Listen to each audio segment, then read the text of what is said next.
O'ylab gapiryapsanmi? Kallangni ishlatib ish qilyapsanmi? O'rtoq, nima qiling, majburmanmi? Odamlar tirnog'iga zor. Sen bo'lsa endigina 1 oylik bolani abort qildirib tashamoqchisan. Og'ayni, hali beri men o'zimga kela olmayman. Kamida 2 yil kerak oyoqqa turib olishim uchun.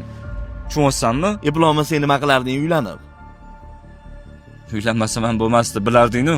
Adasi boshqasiga berib yuborardi. Majbur qarz olib uylandim. Agar shu bola tug'ilsa, o'zimga qo'shib uni ham qiynab qo'yaman. Kerak emas, o'rtoq. Tushundim. Xo'p, tasavvur qil, kelajakda ishlaring zo'r bo'lib ketdi. Lekin hozirgi qilmoqchi bo'layotgan gunohing uchun farzandli bo'la olmasang-chi, unda nima bo'ladi? Bolani abort qildirganingdan keyin ishlaring yana ham orqaga tortib ketsa-chi? Har bir inson o'zini rizqi bilan keladi. Qattan bilasan shu bola baraka olib kelsa-chi senga? Shularni o'ylayapsanmi? Ko'zingni ochib ola. Sen tug'ilganingda ham otang qiyin ahvolda bo'lganlar. Esingda, uyingga borganimizda gapirib beruvdilar.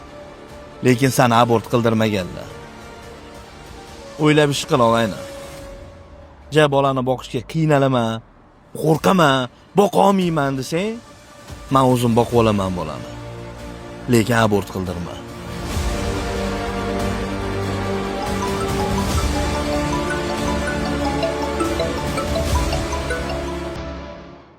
Allo, adasi, men keldim. Kirib ketyapman. To'xta. Bola tug'iladi. Xudoga shukr. Hozir boraman oldinga.